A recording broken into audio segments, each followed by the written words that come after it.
Hey everyone, Howard Gearhauser here, alongside my dad, Dr. Richard Gearhauser. In today's video episode, we want to give a tip to those people who are trying to take a break from technology and not be so overly consumed with their smartphones and computers and whatnot. This is something that we exercise in our own lives because it's really easy to get so attached to every time your phone's giving you a notification, every time you feel the impulse to check emails or check your texts, people calling you, it can get out of control and you can find yourself really not getting to live in the present moment. Now, this is a recommendation that we give to almost all of our health coaching clients so that they can spend more time in nature and more time doing the internal work that they need in order to live their happiest life. But an important part of this is retraining the people that you're in constant communication with about how you communicate. So if you're going to take a break from technology and you're normally the person who answers the text immediately, you know, they haven't even finished sending the text before you're replying, you're going to want to tell those contacts that, hey, I'm taking a break from technology. I answer my texts, one time around noon, and then I answer them one time at night, for example. It doesn't need to be that time frame. But you need to train them that way they don't totally freak out when you don't respond right away. So Dad, this is something that you exercised. Can you just tell me a little bit more about, well, me and our viewers, a little bit more about your experience and how that allowed you to be more in the present moment? Yes, well, found myself, constantly. I mean, when you're a physician and you're in practice and you're on call, that's a different thing where you have to have the cell phone on. But what I found was that I was being exposed to pretty high levels of non-native electromagnetic fields, and I wanted to reduce that significantly. I was having ringing in my ears and other symptoms when I had the Wi-Fi turned on and had my cell phone in my pocket. So I go, I've got to not have my cell phone on 24/7, 365.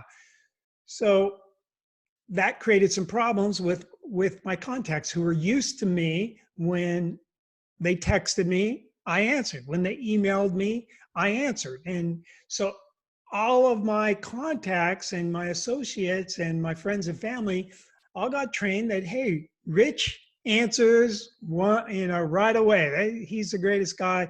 You got a question, about a medical thing, he'll give you the answer. Well, I'm going to turn off my cell phone for 8 hours out of the day now. I'm going to either put it in airplane mode or I'm not even going to have it with me.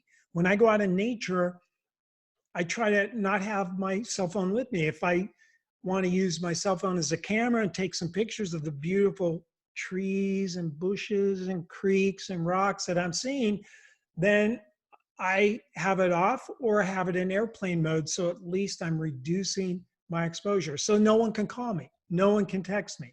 So what I had to do was lay down the law with my contacts. And as Howard mentioned, I said, hey, look, I'll get back to you eventually, but I don't live my life based on looking at my email and looking at my text, or have you have the ability to call me when I don't want to have my cell phone up next to my head. So I did it for health reasons, but what I found is the benefit in stress reduction, in feeling happier, sleeping better. All of those things happen when I kind of went on a diet, went on an electromagnetic technology diet.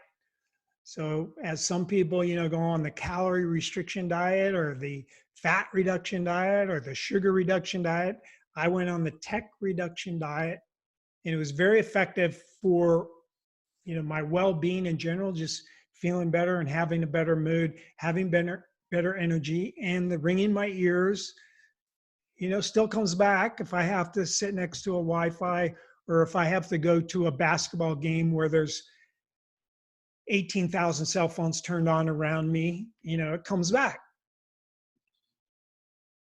So if you're someone who's dealing with like electromagnetic sensitivity, or if you're someone who's just finding that you're way too addicted to social media or your device and like you're never even looking at what's going on around you, you constantly have your phone in front of your face, you should consider doing this, at least trying it out.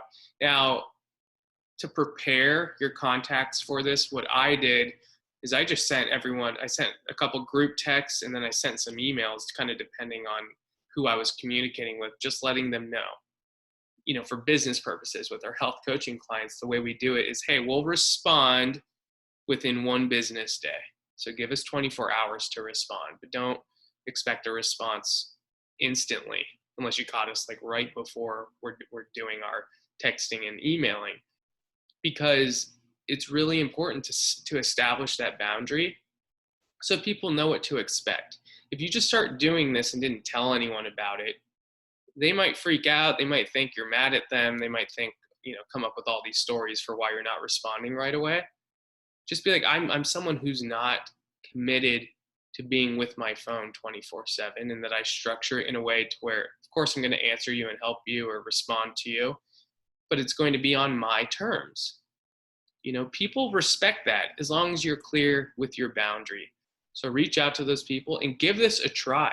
You'll be amazed with how much life has to offer when you're not run by your stinking phone and computer. We come on here to do all these videos, but this is pretty much all the time we spend on the computer. We're outside in nature doing things that make us happy. I invite you guys to give this a shot, but be courteous and let your contacts know. It can be frustrating if you don't know that this is going on, and you're kind of blindsided by it. Anything you want to add to that, Dad? No, I think this is great advice. I think this is something we also need to teach our children. So the sooner you set these boundaries for your kids as they get their first phone or whatever, then they don't have to go through that tough transition or tough problem, or if they develop a full-blown addiction. We know that kids, the more screen time they spend, the more problems they have with their learning and their brain development and all this stuff. So, we really have to be cognizant that this is especially important for young people that are just developing their habits. And you, as the parent, need to set the tune of because, it's like, you tell the kid, don't touch the stove or don't get near the stove, or things that you make them do for their safety. Well, this should be just as a high priority for their safety, because it's for their brain health, for their ability to socialize. I find that kids that are constantly looking at a screen, that they don't socialize well. They don't learn the skills to socialize. And so that's going to hurt them long term. And I would say that also goes for kind of all of the content that we put out there. If you have children or grandchildren, or really just loved ones, make sure to share this stuff with them. It's like you can take on that responsibility. You're learning, you're educating yourself on things you can do. Hopefully you're implementing a lot of this. Pass this information along.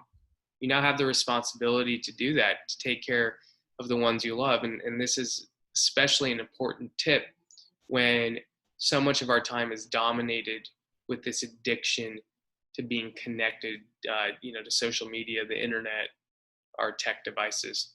So go implement this one, and we'll see you guys on the next video. Thanks, Dad. Thanks.